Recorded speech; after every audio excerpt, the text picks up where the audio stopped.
Welcome to Downtown Sports. My name is Downtown Stephen Brown, and in today's video, look, I know what I said at the beginning of the Columbus series, but we will take care of that in another video. But for today, what is next for the Toronto Maple Leafs? Because I don't want to sit and stew in these emotions that everyone is feeling right now. Because I think that we've had a lot of questions answered for us that we didn't know before this play-in series, and it's going to really help us look and kind of forecast the offseason that the Toronto Maple Leafs might have. So let's take a look at this armchair GM, or this hypothetical, theoretical armchair GM for next year's Toronto Maple Leafs team.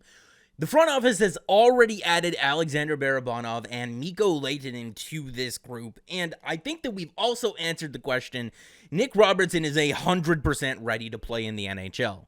Jason Spezza, although he is 37 years old, probably turning 38 by the time next season rolls around, whenever that is. I haven't looked at any specific dates for next season, but I would like to very much bring him back. If he's willing to take another league minimum deal, that would be awesome. He's pretty much said it before, it's pretty much Toronto or bust for him at this point in his career. He wants to play closer to home. The money's not really too much of a factor, and he does want to win, and I mean, Toronto is a team after all. And I saw a tweet that really interested me the other day. I'm not too sure who it was from. Your name escapes me. But they basically said that Jason Spezza was what Lou Lamoriello had hoped Patrick Marleau would have been for the Toronto Maple Leafs. And I mean, Patrick Marleau, I'm not saying he wasn't a great team guy and he didn't teach anyone anything. He did have that bromance with Matthews and Marner. But the operative word that I use there is teach. And Jason Spezza, right from the get-go, showed up to training camp early to work on things and learn the systems and get acclimated.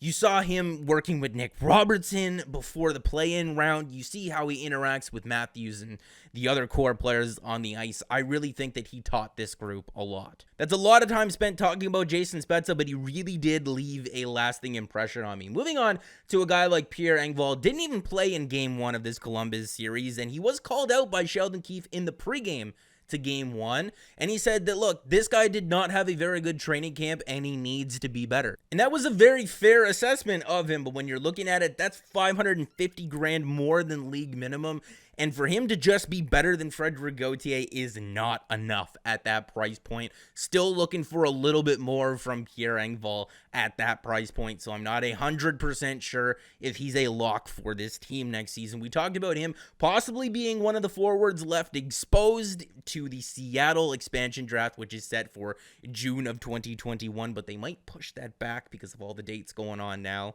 Because remember, the players that you leave exposed have to meet a minimum exposure requirement, and if you're interested in watching that video where I talked about what the Maple Leaf situation could look like, I will leave it linked above the screen and in the description of this video.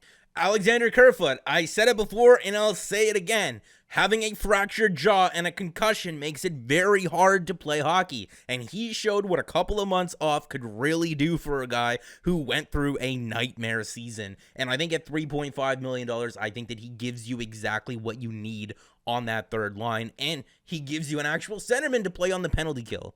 Moving on to the defense here, and just simply put, Justin Holl at $2 million is fine, because he plays on your penalty kill and he gives you an option to have a little bit more offense. He's a fine bottom pairing defenseman. I am done with him playing with Jake Muzzin. Let's get Jake Muzzin an actual D partner here, because it's very clear that anyone can play next to Jake Muzzin and look good. The guy's just that awesome. And I guess we could talk about Morgan Rielly next. Kyle, if you're listening to this video, I am done watching has-beens and what have yous play next to Morgan Rielly. I am tired of watching boat anchors be hitched to this guy for his entire career.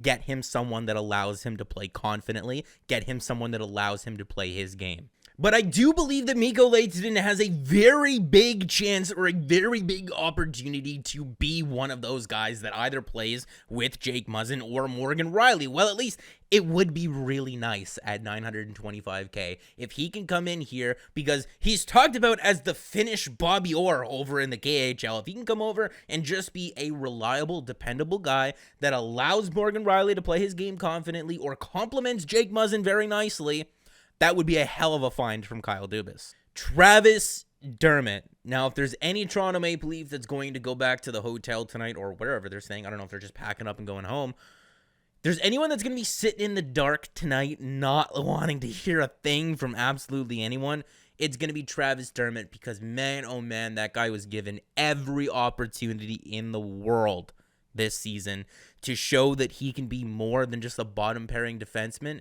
and he flubbed it every single time.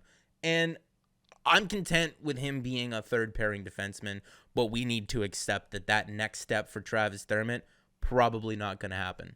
And thus, it reflects in the contract there. 1 year, $1.25 million. Take it or leave it, buddy. Ilia Mccabe is the next guy that I want to talk about here, and I thought he lit a lot of money on fire because a lot of people were really excited for this player to come back after the unfortunate injury that he had earlier in the season, but he, just like Travis Dermott, completely flubbed it. He was on the second line with John Tavares and William Nylander, did not produce anything, was relegated down to the third line, and kind of made the third line worse, if I'm going to be honest with you. The third line with Nick Robertson, Alexander Kerfoot, and Kasperi Kapanen looked absolutely awesome in the first couple of games. They were really the only line that was clicking, and once he was relegated down there, Kasperi Kapanen was bumped up. I believe Nick Robertson was also bumped up for a couple of shifts, which was really exciting.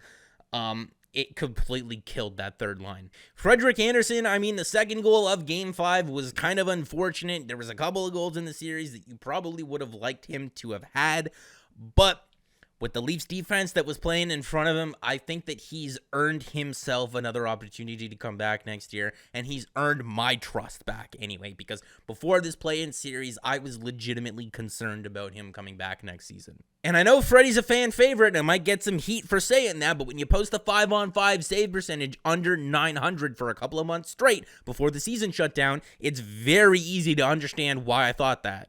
Andreas Johnsson, I mean, when we're talking about him or Kerfoot or Kapanen, who were rumored to be one of the three or two of the three guys traded, as Chris Johnson mentioned as a possibility on one of these Steve Dangle podcast episodes that he was on in the last couple of months. When we're looking at all of those guys, Kasperi Kapanen has an elite standout skill, and he would be worth the most in a trade, I believe. But maybe the resurgence of Kerfoot changes that. Kerfoot plays center.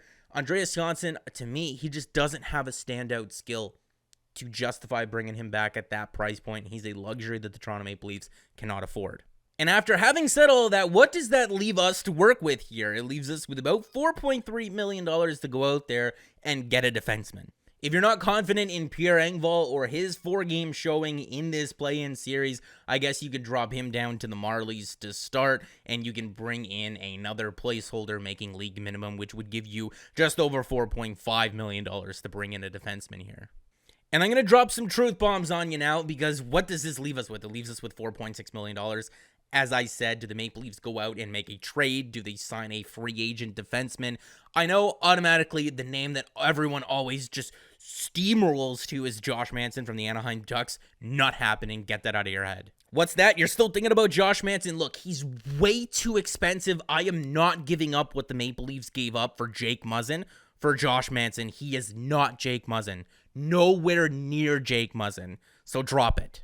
It would be really cool if Rasmus Sandin and Timothy Liljegren could take steps by next year's trade deadline, whatever the hell that is. It would be really cool, and it would be really nice if they could be NHL ready by then.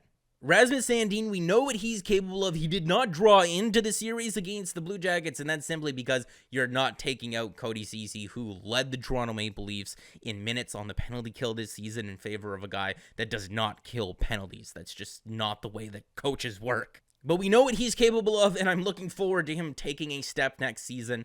Please, for the love of God, take a step next season. Timothy Liljegren, I talked about him in a video before. He was one of the most productive offensive defensemen in the American Hockey League this season, pretty much matching Eric Brandstrom's production. And Eric Brandstrom was one of the main pieces included in the Mark Stone trade going from Ottawa to Vegas. So I don't know why so many of you are low on Timothy Liljegren, because I've talked about what's out there on the UFA market at that $4 to $4.5 million price point. And there's not a whole lot there. If you're interested in watching a video where I went in depth on a bunch of guys, I will link that above the screen and in the description of the video. And if you're looking at trade candidates and what they can target in a trade, there's not a whole lot out there. And I'm not too keen on being forced into making a trade, because that's when you heavily overpay. I would rather wait until next trade deadline to pull the trigger on these things when you have a first round pick to work with, when you have a guy like Travis Dermott who could be expendable, or a Timothy Liljegren, or other prospects that have more time to develop. So let's wrap this up into a bow here. What did I want? What did I start off the video by saying? Well, we need two guys. We need a guy to play with Morgan Riley. We need a guy to play with Jake Muzzin.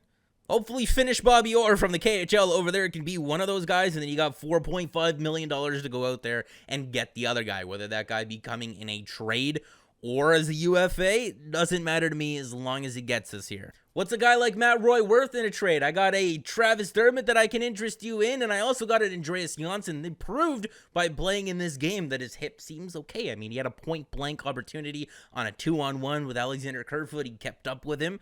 Looks okay to me.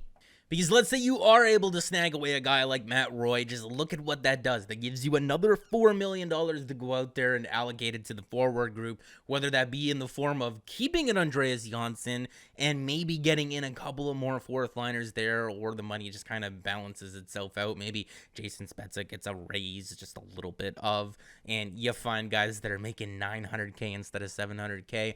I think I would be okay with that.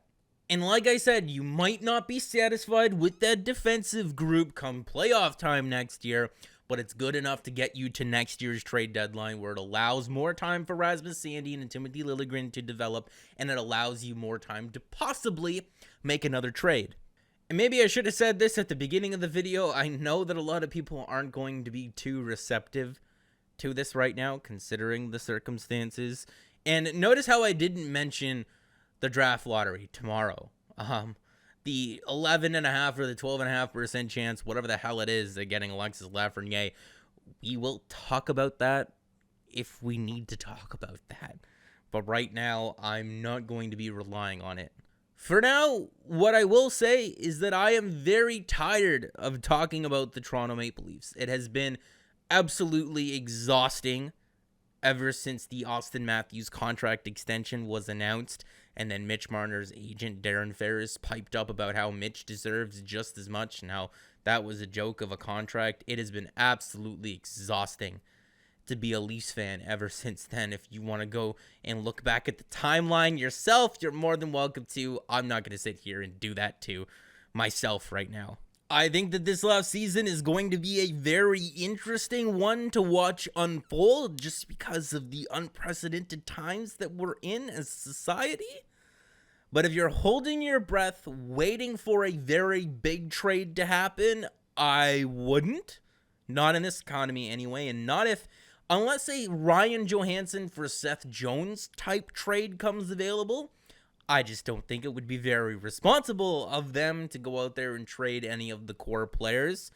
And maybe it's the couple of drinks that I had talking tonight, but I don't know how I could say anything in this video to make anyone feel better about the situation right now. So I think I am going to end the video right now. Make sure to leave a like on the video if you did like it. Subscribe for more, because, well, I don't know. Is more on the way? I don't know. We're going to have to talk about that in another video. But guys, remember, I don't know.